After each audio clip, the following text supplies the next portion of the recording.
Welcome to Psychology 4.3. The name of the song is Closer. It's got an explicit rating, so I'm going to have to cut it soon, but it's by 9 Inch Nails. Closer. And we're going to talk about, we're going to do a closer look, but we're also going to try and understand some of a few words in psychology regarding classical conditioning that also get used in our normal lives on a day-to-day basis that maybe we don't really fully grasp. One word in particular, when we get to the word discrimination, that has a particular meaning to us here in 2021. But in psychology, discrimination, it's the root word of, the way we feel about discrimination in 2021. But it doesn't exactly line up with the way that we think about it. So we're going to have to discriminate between those two usages of the word. So a quick closer look at classical conditioning. Yesterday we used school bullying as an example when we looked at sort of the traditional Pavlov dog type example of classical conditioning. Today, dig just a little bit deeper, and we're going to take a look at the nitty-gritty behind classical conditioning, if you want to think of it like that. So there is a particular assumption that occurs with classical conditioning, and the assumption is that similar causes or reasons lead to similar actions and events. Now, this is something that we probably do in social studies a lot, right? We think X leads to Y. This is your basic cause and effect layout. In our brain, a psychologist would say that our brain definitely works in this logical way. And so the natural sort of assumption is that if something is similar to X,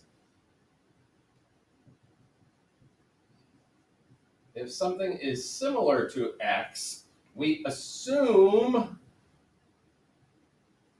that the effect may also be Y. Okay, and that's not always the case, which we'll get to here in a minute. Okay, but this is the assumption that our brain makes. Okay, so this is sort of idea one. This is a logical thought process, and so our brain sort of immediately jumps to the conclusion that if something that happens that is similar to X, then the assumed effect is going to be the same, that it's going to be similar. Okay? So with this in mind, let's take a look at a few words that psychologists would use to sort of explain these thought processes. And the first one is the word generalization. If we generalize, I'm sure that you've heard your English teachers probably talk about that before. Generalization. Let me make sure that's in the screen. Oh, I'm almost off the screen. I'm going to have to just move that camera just a little bit. There we go. Just a touch.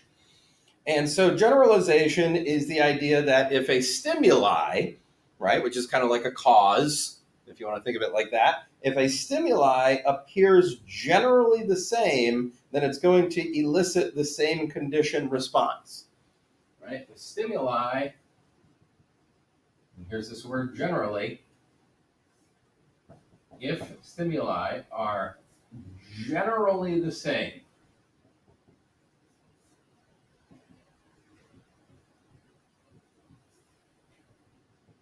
it will elicit or cause the same response. And so we're going to call this thought process close enough. Now we're taking a closer look. I played this song Closer by 9 Inch Nails. And we're going to use this close enough to. And we say this a lot. Well, that's close enough to, and our brain sort of works like this. Well, that's close enough to the same situation. It's close enough, it's close enough, it's close enough. But when we have that sort of expectation, that sort of close enough thought process, then that's just one piece of it. And this is the way that our brain sort of absorbs information.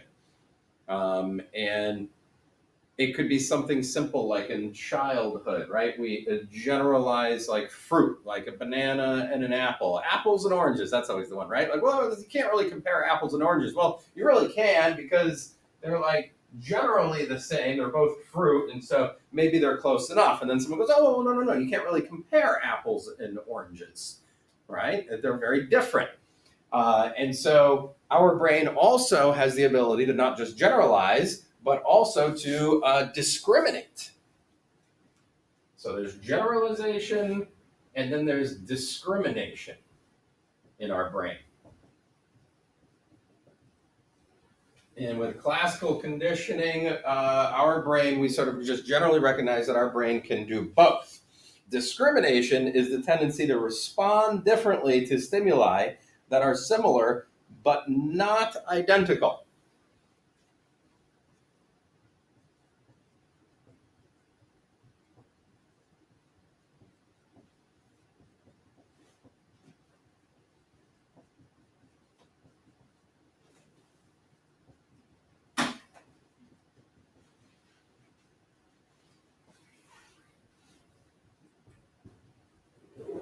So our brain can discriminate between things that are similar but not identical.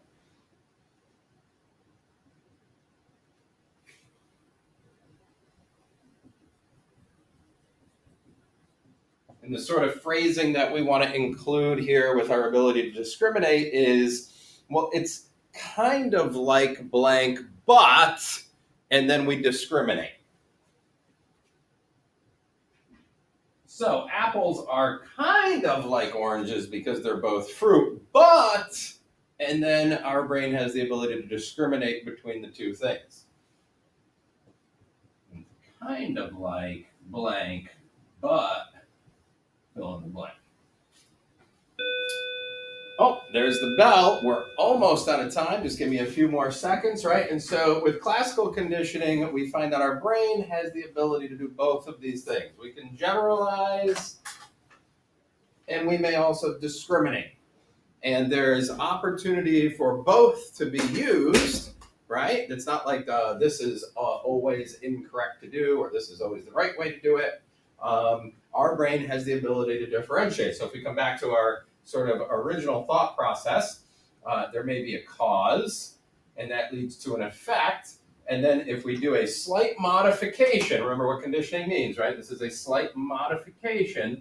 If we slightly modify the situation and make it similar to X, what our brain initially is going to do is maybe think of like we generally assume that we might get the same effect, but our brain can also learn to discriminate and realize that just because it's similar, it's not identical, and that it's kind of like this situation up here, but it might end up a little bit different, and maybe assuming, as the old saying goes, assuming might make an ass out of you and me, which is, of course, the old saying on how to remember how to spell assume, right? And that helps us remember how to spell assume, but there's also a component there where we acknowledge that discrimination is very important and that we have to be able to identify that just because something is similar to another situation, we cannot assume that we're going to get an identical response.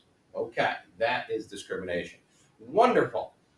Thanks for helping me clear up those two terms in classical conditioning. We might sort of be able to have a little conversation about, okay, what does discrimination really mean then in a modern sense, and how does it relate back to this discussion right here? Okay, great. We'll see you tomorrow. We'll get into like Psych 4.4. We'll continue on with what we're going to call secondary conditioning, which is used in advertising a lot, and we'll cover that in our next lesson. Adios.